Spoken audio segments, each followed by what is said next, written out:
बाबा जी और हुजूर जी की प्यारी सात संगत जी, आप सभी को प्यार भरी राधा स्वामी जी। संगत जी, आज डेरा ब्यास में एक बेहद भावुक और विशेष स्थिति बनी जब बाबा जी को एक संस्कार में शामिल होने के लिए जाना पड़ा। किस आत्मा के देहांत पर यह संस्कार हुआ, इसकी पूरी जानकारी मैं आप सभी के साथ साझा कर रही हूँ।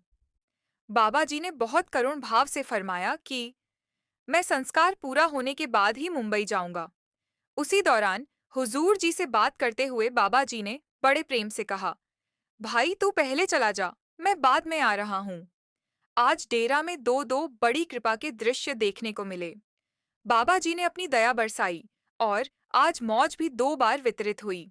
इन सभी घटनाओं की पूरी जानकारी मैं आप तक पहुंचा रही हूँ और आगे यह भी साझा करती रहूंगी कि किन किन बातों पर चर्चा हुई। शुरुआत में आप सभी से यही विनती कर रही हूँ कि अगर आप हमारे गुरु के शब्द चैनल पर नए हैं, तो कृपया इसे सब्सक्राइब कर लें और अपना प्यार और आशीर्वाद देते रहें, ताकि ऐसी सच्ची और भावनात्मक जानकारी मैं लगातार आप तक पहुंचाती रहूं।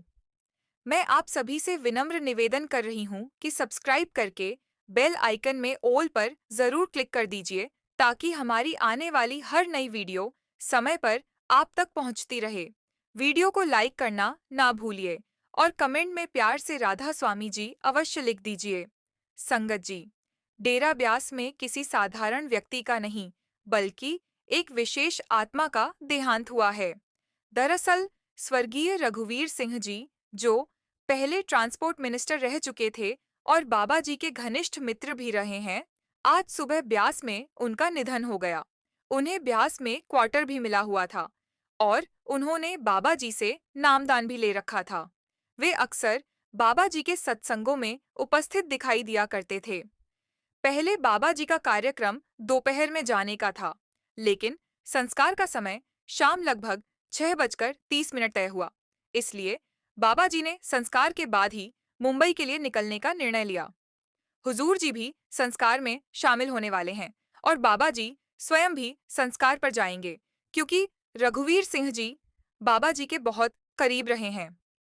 आप सभी को यह भी झात है कि इन दिनों डेरा ब्यास में सत्संग बुजुर्गों के पंडाल में हो रहा है, क्योंकि बड़ी शेड का निर्माण कार्य चल रहा है और उसे पूरी तरह अपडेट किया जा रहा है। आज जब सत्संग पर जाने का समय हुआ, तो सबसे पहले बाबा जी ने हुजूर जी से प्रेम पूर्वक कहा, तुम पहले चले जाओ, मैं बाद में आ रहा हूँ। बाबा जी की बात मानते हुए हुजूर जी ठीक 9:55 पर सत्संग में पहुंच गए और ठीक 10 बजे सत्संग आरंभ हुआ। राधा स्वामी संगत जी, सत्संग आरंभ हो चुका था और उसके बाद बाबा जी अंत में केवल आखिरी 15 मिनटों के लिए ही पहुंचे।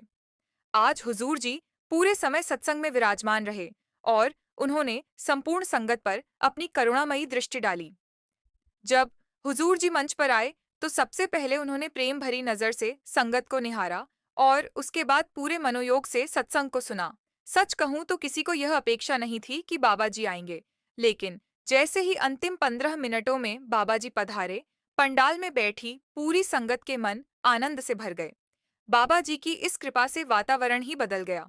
आज मौसम भी काफी ठंडा था, चारों ओर घना कोहरा छाया हुआ था। फिर भी बाबा जी ने दया बरसाई और संगत को दर्शन देकर निहाल कर दिया। आज धुंध और ठंड दोनों ही काफी ज्यादा थी। बाहर की सर्दी तो थी ही, लेकिन बाबा जी के दर्शन होते ही मन के भीतर भी एक अलग ही शीतलता उतर आती है। ठंड के मौसम में भी जब बाबा जी डेरा ब्यास में विराजमान होते हैं, तो आसपास की वह संगत भी जो सामान्य दिनों में ब्यास नहीं जा पाती, बाबा जी के दर्शन के लिए अवश्य पहुंच जाती है। ऐसा सौभाग्यशाली अवसर बहुत कम लोगों को ही प्राप्त होता है। मैं पहले भी सत्संग में यह वाणी सुनती रही हूँ कि एक बार गुरु के दर्शन कर लेने से वह फल प्राप्त हो जाता है, जो मनुष्य को 68 तीर्थों के दर्शन करने से मिलता है। इसी भाव के साथ संगत बाबा जी के दर्शन को जीवन की सबसे बड़ी कमाई मानती है। एक बार बाहरी रूप में गुरु के दर्शन कर लेने से ही इतना बड़ा फल प्राप्त होता है। जिन महापुरुष का आज देहांत हुआ, उनके बारे में यह जानकारी भी मुझे मिली है कि वे अत्यंत भले और सेवाभावी इंसान थे। स्वर्गीय रघुवीर सिंह जी बाबा जी के घनिष्ठ मित्र रहे हैं। उनकी उम्र भी काफी हो चुकी थी और वे ब्यास अस्पताल में सेवा करते रहे हैं। आज उनका संस्कार शाम 5 बजे निर्धारित था। देखिए, इस संसार में ऐसा कोई नहीं है जिस पर मृत्यु का नियम लागू ना होता हो। इतिहास में जितने भी संत हुए हैं, उन्होंने भी इस सत्य को स्वीकार किया है।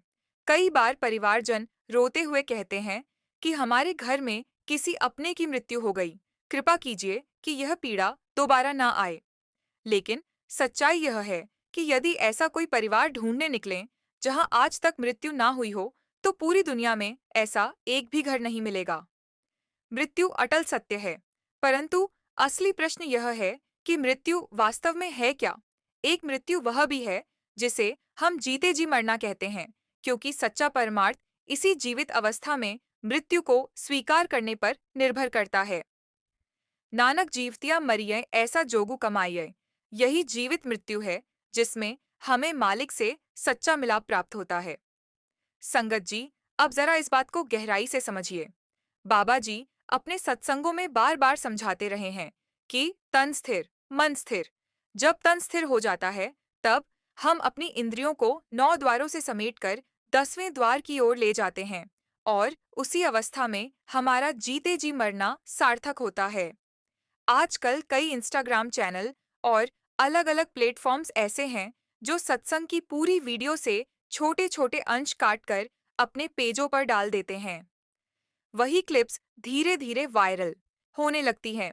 कोई उन्हें रील के रूप में पोस्ट करता है, कोई शेयर चैट पर डाल देता है और कोई किसी और प्लेटफॉर्म पर फैला देता है। इसी तरह एक रील व्हाट्सएप तक भी पहुंच गई।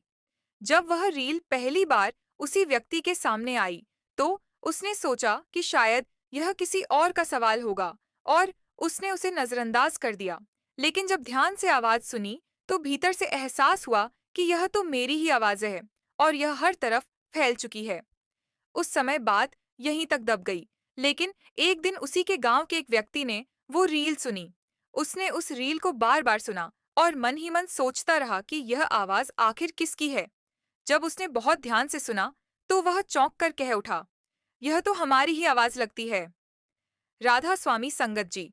फिर एक व्यक्ति ने पहचान लिया और कहने लगा, यह आवाज तो फलां घर के उस व्यक्ति की ही है।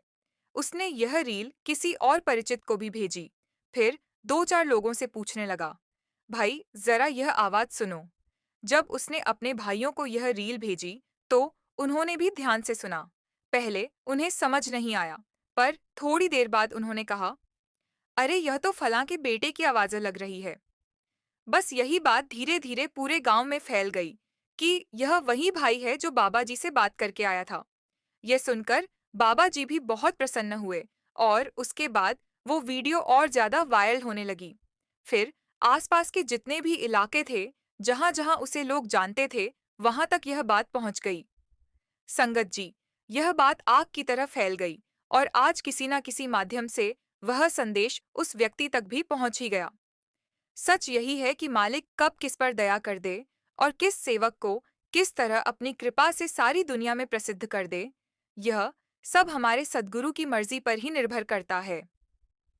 सद्गुरु ने उस व्यक्ति पर ऐसी मौज बरसाई कि जो इंसान दुनिया से छिपकर चलता रहा, मालिक ने स्वयं ही उसे सम्मान देने का मार्ग बना दिया। उसने ना कभी कोई प्रयास किया, ना कोई कोशिश की, ना ही यह दिखावा किया कि सब कुछ उसी की वजह से हुआ है। लेकिन जब सद्गुरु कृपा करके बढ़ाई देते हैं, तो वह दूर दूर तक फैल जाती है। संगत जी, जब सद्गुरु की कृपा होती है, तो वह खुशबू की तरह फैलने लगती है। उस क्षण जब वो भाई बाबा जी से कह रहा था कि मैं तो पूरी तरह मोहित हो गया हूँ, बाबा जी के चेहरे पर जो प्रसन्नता और जो अपार प्रेम झलक रहा था, उसे शब्दों में बांध पाना सच में संभव नहीं है। लेकिन यह भी एक गहरा सत्य है कि जब सद्गुरु अपने किसी सेवक को बढ़ाई देते हैं, तो उसके पीछे एक बहुत बड़ा दुख भी छिपा होता है।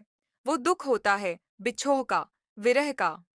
किसी सेवक को सम्मान देने से पहले सद्गुरु उसे भीतर से तोड़ते हैं, उससे बड़े कष्ट सहन करवाते हैं। दिन रात वह अपने सद्गुरु के बिछोह की याद में रोता रहता है। चाहे वह बाहर से दर्शन कर ले, चाहे पंडाल में बैठकर दर्शन कर ले, लेकिन अपने सद्गुरु का साक्षात दीदार किए बिना उसका मन टिक नहीं पाता। ऐसा महान अवसर मिलना बहुत बड़े कर्मों की निशानी होता है। यह सोचना कि दर्शन अपने आप हो जाते हैं सही नहीं है, क्योंकि ऐसे दर्शन वही होते हैं जिनसे पाप नष्ट हो जाते हैं और आत्मा का मालिक से मेल हो जाता है। यही वे दर्शन हैं जिनसे जन्म मरण का चक्र समाप्त हो जाता है। जिस विरह की अरदास की बात मैं कर रही हूँ, उसकी झलक कल तब दिखाई दी जब बाबा जी मंच पर पधारे और उस बिछोह की पीड़ा संगत ने स्वयं अनुभव की। संगत जी, कल पंडाल में वह भाव पूरी संगत ने भीतर तक महसूस किया। सद्गुरु के वे दर्शन जो बाहर से नहीं बल्कि अंदर से अनुभव होते हैं, उसी विरह की अनुभूति कल वातावरण में भी व्याप्त थी। हम तो अभी बाहरी दर्शनों के लिए ही तड़पते रहते हैं, देह रूप के दर्शन को ही सबसे बड़ा मान लेते हैं, लेकिन अंदरूनी दर्शनों का बिछोह उससे कहीं अधिक गहरा और कहीं अधिक पीड़ादायक होता है। वह ऐसा दुख है जिसे शब्दों में बांध पाना संभव नहीं होता। जब वो विरह भीतर उतरता है, तो मन को इस तरह मटने लगता है कि उसी पीड़ा से अपने आप भजन और बंदगी की शुरुआत हो जाती है। उसी विरह के कारण मन भजन में लगना शुरू करता है, ध्यान स्थिर होने लगता है और चेतना अपने सद्गुरु की ओर मुड़ जाती है। इंसान बहुत कुछ करने का प्रयास करता है, लेकिन रात दिन वही पीड़ा भीतर चलती रहती है। जैसा कि दादू साहेब ने कहा है कि इस संसार में उनसे अधिक दुखी कोई नहीं था, क्योंकि मिलने की चाह में वे दिन रात रोते रहे। वे कहते हैं कि हंसते हंसते नहीं, बातों में उलझकर नहीं, बल्कि रोते रोते ही मालिक का मिलाप हुआ। यही सच्चा रास्ता है जहां आंसुओं की धारा ही मिलन का कारण बनती है। संगत जी, वो साहिब वही है जो मेरे माँ है, भीतर है और वही मुझे रोते रोते मिला है। चतुरदास जी का यह शब्द आप कभी भी YouTube पर सुन सकते हैं। वे कहते हैं, साजन दर्शन देता नहीं, और फिर यह भी कहते हैं कि रो रो कर मैं हार चुका हूँ, थक चुका हूँ, लेकिन वह फिर भी दर्शन नहीं देता। क्या दर्शन इतने आसान होते हैं? बाहर के दर्शनों के लिए ही हमें इतना बड़ा विरह सहना पड़ता है कि मन टिक नहीं पाता और हम बार बार फरियाद करते रहते हैं, बाबा जी हमें दर्शन दे दीजिए। लेकिन जब अंदरूनी दर्शनों की बात आती है, तो उससे कहीं अधिक वैराग्य सहना पड़ता है। तब ना रोटी अच्छी लगती है, ना खाना पीना अच्छा लगता है, ना नींद ठीक से आती है। ऐसा महसूस होने लगता है जैसे मैं किसी गहरे अवसाद में चला गया हूँ। लेकिन जब सद्गुरु दया करते हैं, तो वही क्षण सारे दुख हर लेता है।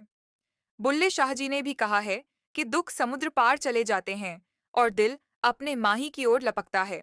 जैसे ही दर्शन होते हैं, सारे कष्ट समाप्त हो जाते हैं। हम अक्सर सोचते हैं कि बीमारी, बुखार, शरीर की तकलीफ या संतान का ना होना सबसे बड़ा दुख है, लेकिन यह पीड़ाएं कहीं ना कहीं सहन हो जाती हैं। असली और सबसे गहरा दुख वो होता है जो विरह का होता है, ऐसा दुख जो भीतर तक तोड़ देता है। राधा स्वामी संगत जी, विरह की वह अवस्था ऐसी होती है कि भीतर का हृदय फटने को हो जाता है, फिर भी सद्गुरु तुरंत दर्शन नहीं देते। सेवक हर पल प्रतीक्षा करता रहता है, मन में बस यही चलता रहता है कि अब मेरा साजन आएगा, अब मेरे साजन के दर्शन होंगे, लेकिन वह क्षण देर से आता है। इसी संदर्भ में बड़े महाराज जी, महाराज सावन सिंह जी के समय की एक घटना का उल्लेख मिलता है। उस समय एक सज्जन थे जिनसे महाराज जी बार बार प्रेम पूर्वक कहते रहते थे, भाई भजन सिमरन किया कर, हमें तुझे अंदर ले जाना है। वो व्यक्ति सीधा साधा और भला इंसान था। वो प्रयास तो करता था, लेकिन थोड़ी देर में मन टिक नहीं पाता था और वह उठ जाता था। एक दिन महाराज जी ने उसे पास बुलाया। महाराज जी ने उसे अपने सामने बैठाया और पूछा, क्या तू अंदर जाना चाहता है? उसने विनम्रता से कहा, महाराज जी, यह तो आपकी मौज है, आप ले चलेंगे तो मैं अवश्य चल पड़ूंगा। तब महाराज जी ने अपनी छड़ी उठाई और उसे तीसरे तिल पर लगा दिया। उसी क्षण महाराज जी उसे ऊपर की ओर ले गए। जब वह ऊपर पहुंचा, तो उसे अपार आनंद मिला। महाराज जी ने कहा, अब नीचे चल। उसने तुरंत कहा, मैं नीचे नहीं जाना चाहता। लेकिन महाराज जी ने समझाया, अभी तेरे कर्म शेष हैं, तुझे नीचे जाना ही पड़ेगा। फिर महाराज जी उसे वापस नीचे ले आए। जब वह फिर से शरीर में आया और इंद्रियों के बंधन में लौटा, तो महाराज जी ने उसे समझाया कि यही मार्ग है। संगत जी, फिर महाराज जी ने उससे प्रेम से पूछा, भाई अंदर जाकर कैसा महसूस हुआ? वह तुरंत बोल पड़ा, महाराज जी, वहां तो अपार आनंद है, यहाँ तो कुछ भी नहीं है। मेरा मन तो वहीं वापस जाने को कर रहा है। तब महाराज जी मुस्कुराकर बोले, इसीलिए तो मैं तुझे रोज कहा करता था कि भजन सिमरन किया कर। फिर महाराज जी ने उससे पूछा, क्या तूने मेरी बात मानी? वो चुप हो गया। थोड़ी देर बाद वही सेवक महाराज जी से कह बैठा, महाराज जी, इसमें आपकी भी गलती है। यह सुनकर महाराज जी भी हैरान रह गए। बोले, अब इसमें मेरी क्या गलती हो गई? वह मासूमियत से बोला, महाराज जी, आपने यह छड़ी पहले ही क्यों नहीं लगा दी? तब महाराज जी ने समझाया कि यह रास्ता जबरदस्ती का नहीं, प्रेम का सौदा है। इस रूहानी मार्ग में केवल एक ही बात चलती है, और वह है सद्गुरु की मौज। जब सद्गुरु दया करना चाहते हैं, जब वे प्रसन्न होते हैं, तभी वह क्षण आता है। यही कारण है कि वाणी में विरह की बात बार बार आई है, क्योंकि यह बिछोह ऐसा होता है जो सहा नहीं जाता, जो शब्दों में समझाया नहीं जा सकता। इसीलिए एक पुरानी पंजाबी कहावत है कि रास्ते पर चलने से ही रास्ता समझ में आता है, क्योंकि जब बात अपने ऊपर गुजरती है तभी असली एहसास होता है। वरना आज भी कोई कह देता है कि ऐसी बातों में कुछ नहीं रखा, हमारे साथ तो कभी ऐसा नहीं हुआ। लेकिन सच्चाई यह है कि यह अनुभव हर किसी को नहीं मिलता। यह उसी को मिलता है जिस पर मालिक की बख्शीश होती है। आप जी ने भी तो यही फरमाया है कि विरह को ही विरह कहा जाना चाहिए। विरह ही सुल्तान है, और जिस तन में विरह नहीं, उसे मसान समान समझो। मसान यानी श्मशान, और श्मशान उसे कहा गया है जो जीते जी भीतर से मरा हुआ हो, जिसके अंदर मालिक के लिए ना वैराग्य है और ना तड़प। ऐसे इंसान को समझ लो कि उसके भीतर कुछ भी जीवित नहीं है। जिस इंसान के भीतर मालिक के लिए प्रेम ही नहीं है, उसके लिए जीना और मरना बराबर हो जाता है। इसी कारण जब हमारे भीतर भी सद्गुरु दया करते हैं, तो हमें उस शब्द से जोड़ देते हैं, उस नाम की डोर थमा देते हैं। शुरुआत में वह शब्द हमारे साथ जुड़ता है, और जब उसकी ताकत हमारे भीतर प्रकट होने लगती है, तो वह पूरी तरह हमारे जीवन का हिस्सा बन जाता है। फिर हमारे भीतर इतनी सामर्थ्य आ जाती है कि कर्मों का हिसाब भी अपने आप सुलझने लगता है। जिम्मेदारियां भी बिना बोझ के पूरी होती जाती हैं, और हमें अलग से कुछ करने की जरूरत नहीं पड़ती। अब आप कहेंगे कि क्या हमें काम धंधा छोड़ना पड़ता है? तो ऐसा बिल्कुल नहीं है, क्योंकि वह शब्द स्वयं रास्ता दिखाता है, स्वयं परिस्थितियां बनाता है, और इंसान को चुपचाप सही दिशा में आगे बढ़ाता रहता है। जो चीज बिगड़ जाती है, वही मालिक उसे ठीक भी करता है, वही हमें सही राह दिखाता है। इसलिए बाबा जी के हुक्म को मानते हुए रोज नाम की कमाई करो, रोज शब्द की कमाई करो। बाबा जी हमें 35 सालों से लगातार अपना प्यार दे रहे हैं, लेकिन अब उस प्यार की कद्र करना हमारी जिम्मेदारी है। अगर हम उस प्यार की कद्र नहीं करेंगे, बाबा जी का हुक्म नहीं मानेंगे, भाड़े में नहीं चलेंगे, और आज्ञा मानकर उस रास्ते पर नहीं चलेंगे, तो फिर सद्गुरु की खुशी हमें कैसे मिलेगी? फिर हम कहते हैं कि जिंदगी कैसे बदले, लेकिन सच्चाई यह है कि जब तक मैं अपनी बुनियादी जिंदगी नहीं बदल रही हूँ, कभी किसी की निंदा कर रही हूँ, कभी किसी पर उंगली उठा रही हूँ, तब तक असली बदलाव संभव ही नहीं है। कभी मैं चुगली करती हूँ, कभी किसी को नीचा दिखाने की कोशिश करती हूँ, और जब तक इन आदतों से खुद को बाहर नहीं निकालती, तब तक चाहे मैं बाबा जी के साथ घूमती रहूं, चाहे उनके बिल्कुल सामने बैठी रहूं, मुझ पर असली कृपा नहीं होने वाली। क्योंकि जो परमार्थ की कृपा होती है, वह सबसे पहले हमारी अवस्था को बदलती है। एक बार बाबा जी महाराज के समय की बात है। जैसा कि आप जानते ही हैं कि बाबा जी महाराज फौज से रिटायर थे। यहाँ मैं बात कर रही हूँ बाबा जगत सिंह जी महाराज जी की। आप जी अक्सर बलसरा जाया करते थे अपनी पेंशन लेने के लिए, और वहीं से संगत को भी गहरी सीख मिलती थी कि सच्ची सेवा और विनम्रता कैसे निभाई जाती है।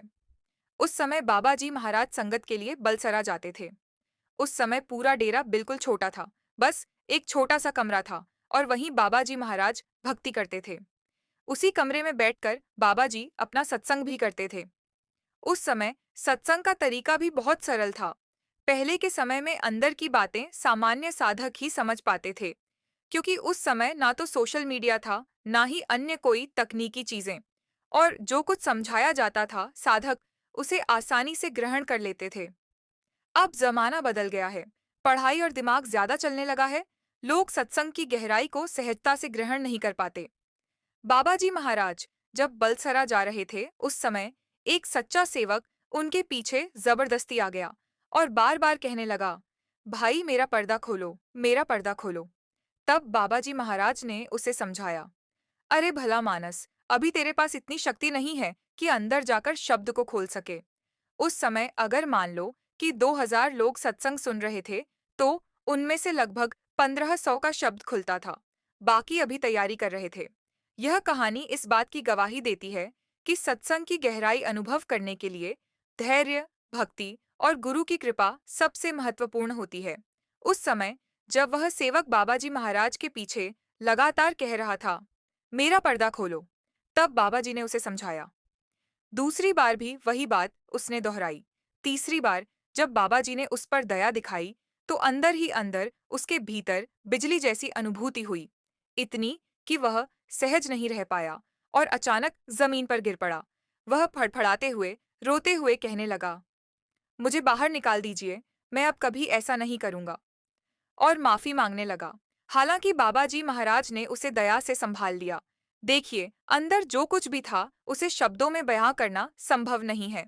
वह तभी समझ में आता है जब सद्गुरु स्वयं कृपा करते हैं। सद्गुरु की कृपा से ही इंसान उन चीजों को सहन करने योग्य बनता है। यदि सद्गुरु दया नहीं करना चाहते, तो हमारी बाहरी अवस्था ही ठीक नहीं होती। हम चाहे कितना भी शोर मचाए, कितना भी रो रो कर कोशिश करें, तब भी हम उनके योग्य नहीं बन पाते। जैसा कि वाणी में कहा गया है, जिन्हें हरि मिला उन्हीं को छुपाया। यही बात बाबाजी महाराज अक्सर कहते थे। बड़े महाराज महाराज सावन सिंह जी कहते थे कि अगर आप दरिया का पानी पी लो, फिर भी आपके बर्तन गीले नहीं होने चाहिए। इसका मतलब यह है कि हमें यह अनुभव अपने भीतर हजम करके रखना है, ताकि हमारी अंदर की अवस्था स्थिर और सक्षम बनी रहे। घर वालों को भी पता नहीं चला कि उस वीर ने बाबा जी के सामने सवाल पूछा और काम पूरा हुआ, लेकिन घर आकर उसने किसी को नहीं बताया कि भाई यह काम हो गया। यह सब उसके ऊपर बाबा जी की दया और कृपा के कारण ही संभव हुआ। अगर वह दया और कृपा न करते, तो जैसे बाबा जी ने कल सत्संग में फरमाया, यह हमारे बस की बात नहीं है। जितनी देर तक मालिक स्वयं बख्शीश और कृपा न करें, हमारी ओर से कुछ भी पूरा नहीं हो सकता। बाबा जी खुले तौर पर कहते हैं कि जब तक वह कृपा नहीं करेंगे, तब तक हमारा प्रयास केवल प्रयास ही रहेगा। सच्ची साध संगत तभी प्राप्त होती है जब हम पूर्ण गुरु के मार्गदर्शन में जाते हैं। साध का अर्थ है वह गुरु जो 5 शब्दों के रहस्य का भेद बताए। साध संगत में जब हम शामिल होते हैं, तो वही हमें बताता है कि कैसे चलना है, कैसे बदलना है और जीवन में हर चीज को कैसे समझना है। सत्संग एक जागरूकता है, और साध संगत से ही मनन का रंग हमारे भीतर उतरता है। जितनी देर तक वह दया और बख्शीश ना करें, कोई भी हमारे सामने खड़ा होकर भी कुछ नहीं कर सकता। वह बैठा रहता है, लेकिन कभी कभी भूल जाता है कि वह कौन है। कई बार तो वह संत महात्माओं के घरों में भी यह पहचान नहीं पाता कि वह वास्तव में कौन है। फिर भी उनके सामने वह प्रयास करता रहता है। पहले गुरु साहिब के समय की बात है। आपको पता ही है कि उनके 2 बेटे थे, श्रीचंद जी और लक्ष्मी चंद जी। जब पहले गुरु साहिब ने कहा कि भाई धूप चढ़ी हुई है, जबकि रात का समय था, और कह दिया कि कपड़े सुखाकर लाओ, तब श्रीचंद जी ने जवाब दिया कि बाहर तो अंधेरा है, रात हो गई है। लक्ष्मीचंद जी ने भी यही उत्तर दिया। लेकिन जब गुरु साहिब ने भाई लहणा जी, जो बाद में गुरु अंगद देव जी महाराज बने, से कहा, तो उन्होंने तुरंत आज्ञा मान ली। संगत जी, अगर आपको यह सत्संग अच्छा लगा हो, तो कृपया हमारे चैनल को सब्सक्राइब जरूर कर दें और कमेंट बॉक्स में राधा स्वामी जी लिखना ना भूलें। राधा स्वामी जी